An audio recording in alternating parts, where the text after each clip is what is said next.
Good evening, I'm Nadia Alvarez, reporting on significant developments from Kenya. Interior Cabinet Secretary, Professor Kitha Kindiki, has announced a groundbreaking advancement in passport production, revealing that Kenya has now bolstered its capability to churn out over 10,000 passports within a mere 24-hour window. Professor Kindiki highlighted that this surge in capacity represents a doubling of the previous daily demand, which stood at approximately 5,000 passports. This remarkable feat has been made possible through the procurement of 2 cutting-edge printers, each boasting the capability to produce 300 passports per horse. Utilization of both printers concurrently enables the Immigration Department to achieve an impressive output of 600 passports per hour, equating to 4,800 passports during an 8-hour work shift. Furthermore, if the printers operate continuously, the potential output could soar to an estimated 14,000 passports within a 24-hour period. This development comes as a sigh of relief for the thousands of Kenyans who navigate the passport application process daily. Notably, the outdated printer previously in use could only manage to print 1,000 passports over an 8-hour period. In recent years,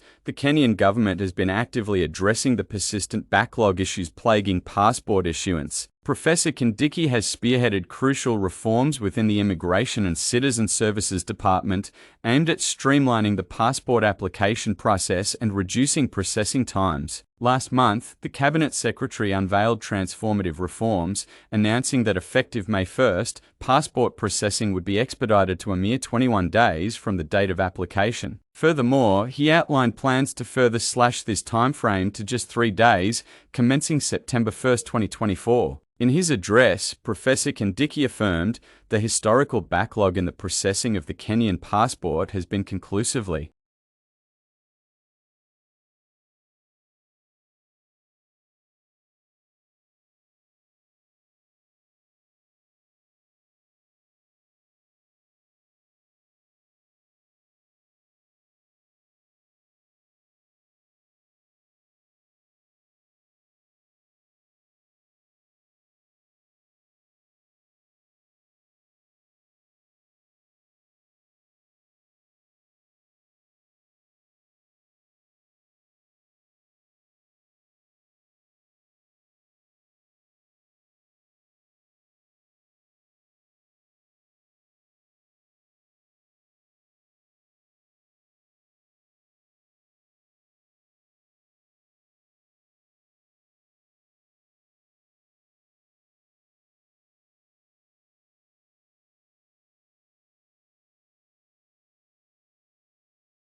and representatives of the Kenyan Medical Practitioners, Pharmacists and Dentists Union KMPDU under the leadership of Kosgei. However, despite prolonged talks and concessions from both sides during the whole-of-nation committee discussions, a return-to-work formula expected to be finalized on Tuesday was not signed after the doctors' union officials declined to agree to the terms, citing unresolved issues in the document. In response, Kosgei announced that the government would seek court orders next week to address the situation and potentially institute disciplinary action against the striking doctors, particularly after they introduced new demands during the negotiations. Kosgei emphasized the urgency of resolving the impasse, stating that the allocated funds for hiring intern doctors, amounting to 2.4 billion, could be reallocated to address pressing issues such as floods if the strike prolongs. Health Cabinet Secretary Susan Nakumacho criticized the doctors for what she deemed as insincerity, alleging that they introduced fresh demands during the negotiations, including the request for the government to pay salaries to self-sponsored registrars. Despite the ongoing challenges, the ministry has signed an agreement, awaiting deposition in court on Monday. As the strike continues, the standoff between the government and the doctors underscores the pressing need for a swift resolution to ensure the uninterrupted provision of healthcare services to the Kenyan populace.